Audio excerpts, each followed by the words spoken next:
प्रकाश जी, ये जो शिव शक्ति और भीम शक्ति कहा गया कि ये शिव शक्ति और भीम शक्ति अब एक साथ आ गई है, क्या इसका कुछ असर महाराष्ट्र की राजनीति पर पड़ने वाला है? क्या इसकी वजह से वाकई भारतीय जनता पार्टी और एकनाथ शिंदे को चिंता करने की जरूरत है? देखिए आशुतोष जी, बात ऐसी है, बहुत अच्छी तरह से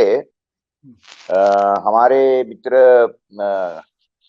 विवेक देशपांडे जी ने सबसे पहले इसके बारे में एक्सप्लेन किया है और उन्होंने बहुत अच्छी तरह से पूरा का पूरा ब्यौरा लिया है जो भी है। और रवि किरण जी भी सारा चीजें बता रहे थे। मैं आपको इतना बताना चाहूंगा, देखिए अकोला ये प्रकाश आंबेडकर जी की कर्म भूमि, ऐसा बोले तो कोई गलत नहीं है, क्योंकि वो या ऐसा समझिए कि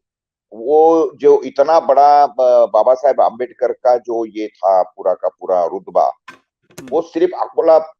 तक उन्होंने सीमित करवा दिया।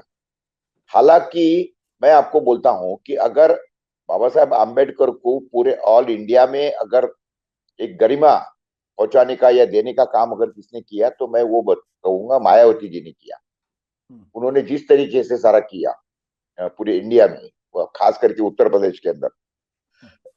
आप नोएडा में जाते तो आपने देखिए कि किस तरीके से उन्होंने वहां पे गार्डन बनाया या जिस तरीके से जो भी है। लेकिन आम्बेडकर जी को एक, यानी बाबा साहब आम्बेडकर जी को एक नए हाइट पर पहुंचाने का काम मायावती जी ने किया, ये अपने मानना चाहिए। लेकिन वही काम प्रकाश आम्बेडकर जी कर सकते थे, लेकिन वो नहीं कर सके, क्योंकि वो सिर्फ अकोला तक के सीमित हो गए। अकोला में कितने बार वो खड़े रहे, सिर्फ एक बार जब हमारे साथ में, यानी हमारे जो किसान संगठन है शरद जोशी जी का, उनके साथ में जब वो अलाइनमेंट था उस समय पर वो चुन के आए थे। बाद में तो वो हमेशा ही उनको हार का सामना करना पड़ा। बात ऐसी है, प्रकाश आंबेडकर ये किसी को चुनवा के ला सकते हैं, इसके बारे में मेरे दिल में बड़ी शंकाएं है। हाँ, वो हरा जरूर सकते हैं, ये बात डेफिनेट है। और वही उसी के लिए आपने देखा है कि 2019 के अंदर हमारे यहाँ पर जो भी अपने ये में महाराष्ट्र में जो भी इलेक्शन हुए, वो महाराष्ट्र के इलेक्शन के अंदर वंचित बहुजन आघाड़ी का क्या बोलते उसको गठन हुआ, और उसके बाद में वो पूरे के पूरे इलेक्शन में सीट लड़े। आपको भी पता है कि उस समय पे ये उनके सेना के एक एमपी है हमारे चंद्रकांत जी खैरे औरंगाबाद के, उन्होंने तो इसके बारे में ठेठ आरोप किया कि उन्होंने 1000 करोड़ रुपए अंबेडकर जी ने उस समय पर 2019 के अंदर लिए थे। हालांकि इस सारे चीजों का उन्होंने खंडन करना चाहिए था प्रकाश आंबेडकर जी ने, और उन्होंने उसके ऊपर तो जाके मानहानि का दावा ठोकना चाहिए था, लेकिन ना ही उन्होंने उसका खंडन किया, ना ही मानहानि का दावा किया।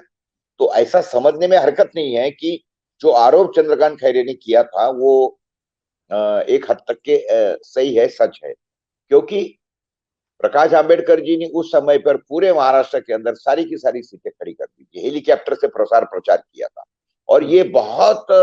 यानी हद तक के बहुत लोगों के पास में चर्चा थी कि भाई इतना पैसा कहाँ से आया, कौन कर रहा है खर्चा, there must be some godfather. तो ये क्या है कि आंबेडकर जी जिस तरीके से इसने हमारे मित्र विवेक देशपांडे जी ने और रवि ने भी उसके बारे में इशारा किया है कि इन्होंने कांग्रेस के साथ में या हमारे शरद पवार जी के साथ में तो इनका ये होता नहीं है हमेशा, लेकिन हर इलेक्शन के अंदर इन्होंने कोशिश की है कि हमें कोई साथ में ले, या इनके साथ में जाने की हर पार्टी ने कोशिश किया, इनको साथ में लेने की कोशिश की, क्योंकि दलित वोट जो है, दलित वोट हमारे महाराष्ट्र के अंदर काफी मायना रखते हैं। लेकिन हुआ ऐसा कि ये कभी उन्होंने ये किया नहीं। ये इलेक्शन के अंदर जो 2019 का इलेक्शन था, उस समय पर देखिए इन्होंने क्या किया, या भाजपा ने क्या चाल खेली कि जो उनको वोट मिलने वाले नहीं थे, भाजपा के जो अपोजिट वोट थे, वो वोट खाने के लिए उन्होंने क्या कर दिया, वंचित बहुजन आघाड़ी का पत्ता फेंका तुरुक का, और सारे के सारे जो कांग्रेस को मिलने वाले वोट थे वो वंचित बहुजन आघाड़ी की तरफ चले गए, यानी वोट जाए गए उसमें वोट खाने के लिए। तो ये मैं इसीलिए कह रहा हूं कि ये इसको चुनवा के ला सकते हैं, इसके बारे में तो मेरे दिल में बहुत संदेह है, लेकिन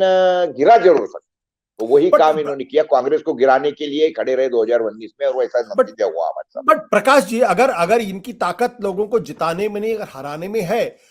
तो अगर आज की तारीख में उद्धव ठाकरे के साथ जा रहे हैं तो बीजेपी को चिंतित होना चाहिए, परेशान होना चाहिए। और क्यों प्रकाश जो आंबेडकर है वो जो इन लोगों के साथ गए, पिछली बार की तरह भी खड़े रहते, वो तो क्या क्या नुकसान था उसमें?